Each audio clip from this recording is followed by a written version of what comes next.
Welcome to Storm and Chocolate. I'm Stormin Norman. Today is Song 13, The Endless Enigma by Emerson Lake Palmer from their third album, Trilogy.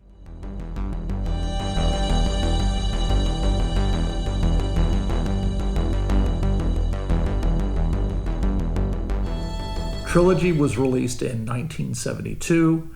Their eponymous album, Emerson Lake Palmer, was released in 1970, and a year later they released their second album, Tarkus. They also released a live recording of their rock adaptation of Mussorgsky's Pictures at an Exhibition, which was recorded in March of 71 and released in the fall of 71. So while it was another album released, it wasn't a studio album, so Trilogy still remains as their third studio release. Keith Emerson gained prominence as the keyboardist for The Nice. The Nice was a group that was put together by Keith at the urging of the manager of U.S. soul singer P.P. Arnold, who relocated from the United States to London. Keith recruited Lee Jackson for bass, David List on guitar, and Ian Hague on drums. However, Ian decided he didn't really like the progressive nature of the music and was later replaced by Brian Davidson on drums. One of the stipulations that Keith made when he put the band together as the backing band for P.P. Arnold was that they also be allowed to open as a band playing their own music when she went on tour. And this gave them some exposure around the UK. When P.P. Arnold went back to the United States, the record manager offered them a deal to continue playing and start recording albums. The first album they released was called The Thoughts of Emerlist Davjak, which is a couple of portmanteaus of their last names. Keith was known as an exemplary, if not crazy, keyboardist, playing organ and piano and doing some crazy things like knocking his Hammond L100 organ on its side so it would vibrate the reverb in there and produce very crazy noises in there. He also had a couple of daggers which he would put between the keys in order to maintain the sustain while he went off and played other keys on the keyboard.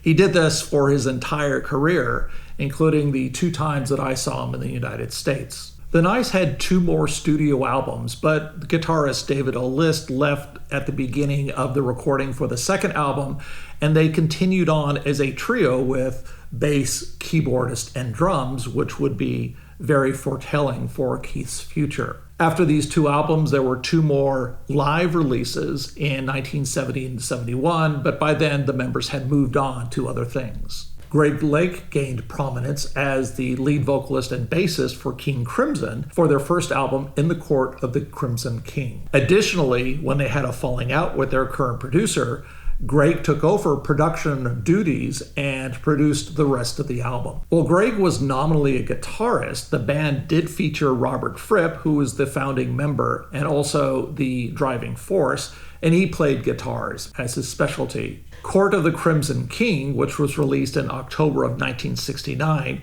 is one of the seminal progressive rock albums. Now, as it turns out, The Nice often opened for King Crimson. As a matter of fact, on King Crimson's first American tour, The Nice opened for them, and during the San Francisco concert, Greg and Keith got together and talked about their musical interests. And this is where the seed was sown for Keith to nominate Greg to join his nascent band. And before King Crimson recorded their second album, Greg left to join Keith in the new band. Carl Palmer came to ELP from the crazy world of Arthur Brown via Atomic Rooster. Arthur Brown had a big hit with Fire in 1968, hitting number 1 in Canada and the UK and number 2 in the US. In the US, it was kept out of the number 1 spot by the Beatles' Hey Jude.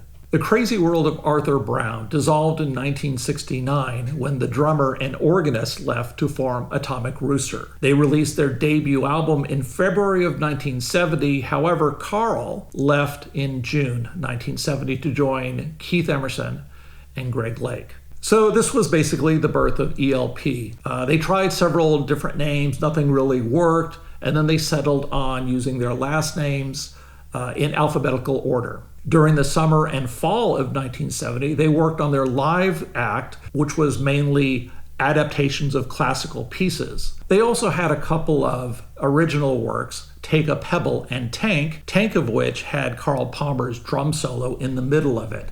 And they polished these during their live gigs. Their eponymous album, Emerson Lake Palmer, was released in November of 1970, and the only single to come off the album was Greg's Lucky Man, which he wrote when he was 12. Keith played the Moog synthesizer he had just received on the outro of the song and did it in a single take. Unfortunately, everybody else thought he did a smashing job, but he wanted to redo it, but they forced his hand and took the single take as gospel. The album hit number 4 in the UK and number 18 in the US. ELP was nominated for Best New Artist for the Grammys in the US, however, they lost to Carly Simon. Tarkus, their second album, had a long suite which took up all of side 1 and part of side 2, and then a bunch of shorter songs. Their fourth album, Brain Salad Surgery, had the similar structure where there was a long suite and a couple of short songs, except the order was reversed from Tarkus, where the long suite was at the end of the album and the short songs were at the beginning. Trilogy, on the other hand, had 3 medium-length songs and a bunch of shorter songs. Today's Song opens the album. In 1974, my family and another family shared a cabin at Tahoe where we were going skiing for the President's Day holiday. Now, when I say this was a cabin, I don't mean it was a log cabin or a ramshackle building that had air coming in through the slats. This was a proper house. But since it was a rental, it had lots of bedrooms and it had a pool table and a nice kitchen and a stereo system. And one of the things the stereo system had was Emerson Lake Palmer's Trilogy on 8-track. And I played the hell out of that disc. I would get up first thing in the morning before anybody else did. I would pop it in there and I would play it louder than the sleeping people actually wanted to hear. But this actually set me on the road that I ended up traveling for the next 40 years.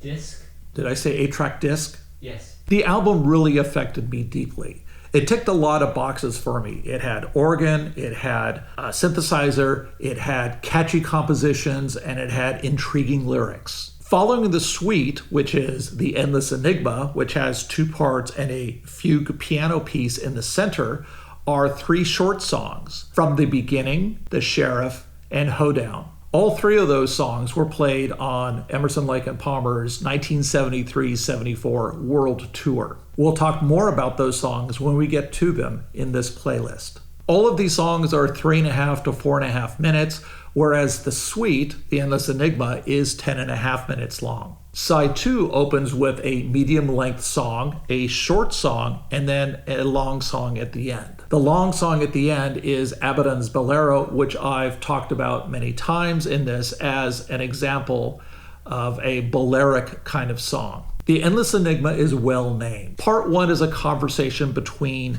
man and his creator, and perhaps even God and the Christ, but I wouldn't go that far. The song starts with a heartbeat, and then it's got some jungle drums in there, and then there's a progression after about a minute where you hear angry piano and drums in the background, and it kind of gives you a sense of both danger in the environment and developing humanity. The drums could be communications between people who are hunting or between different bands in different parts of the savannah or the jungle where they're at. So this kind of gives the idea that we're witnessing the birth of humanity and then the birth of civilization. After a minute and a half of this, we get a progression of instruments, and then we get kind of building, and it gets louder and more bombastic, and it's kind of like we're watching civilization develop very rapidly. And then it builds up, and then there's this heraldic enunciation of instruments,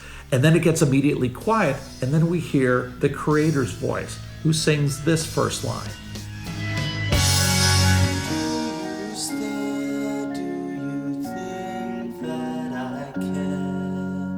And immediately following this, we get this bombastic response from the loud human who's not satisfied with what he sees in humanity at the present moment. And he sings this response. Your words waste decay. Nothing you say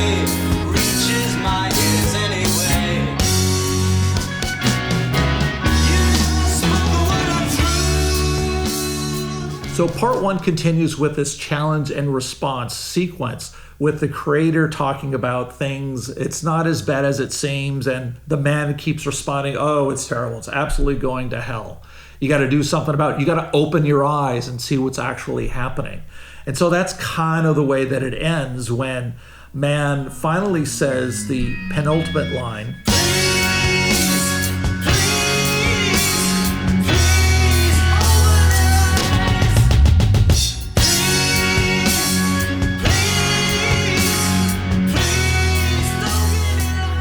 And then after he does that, we get this outro, which is very similar to the intro to the lyrics, where we get this rapid civilization change, but it's slightly different. It's no longer as primitive as it was before. We hear synths coming in and they're rolling around and kind of sounds like the future of where man has gone, until we get to part three on the other side of the fugue.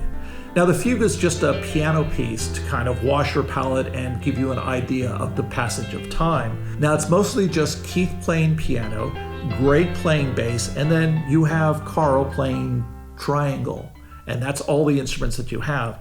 And then at the end, you get this bop, bop, bop, bop, and we start with the second enunciation. We're going to hear man say something important. And it's got a really nice sequence of instruments on there. When it quiets down, when it calms down, we hear this sequence of bells, ding, ding, ding, ding, ding, ding, ding, kind of like a carillon, but not enough instruments to be a carillon.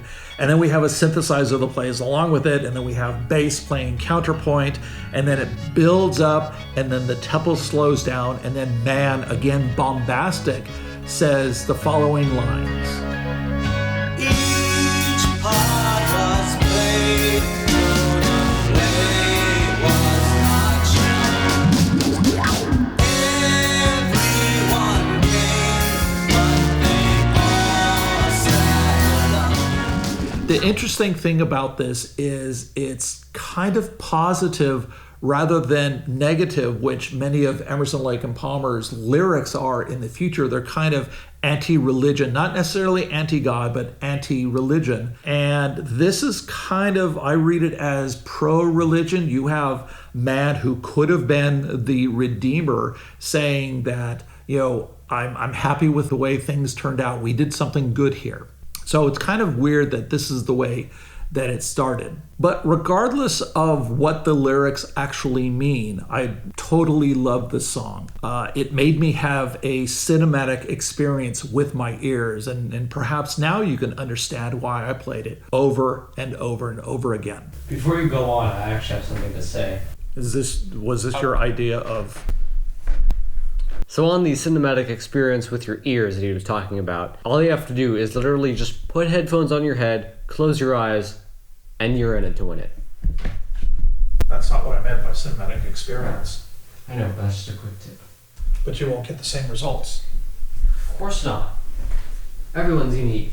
So I don't care what the lyrics really mean. This song made me have a cinematic experience with my ears. It made me think of a movie. It made me think of a sequence of humanity and its growth and civilization. And so I think it's very special. ELP's Trilogy was my first album that I ever bought. And I bought all of their albums from then on, which took decades because they kept releasing more and more. Next, for song number 14, which will wrap up our top 14 songs, we will hitch a ride as we head to Boston. We'll see you then. Bye-bye.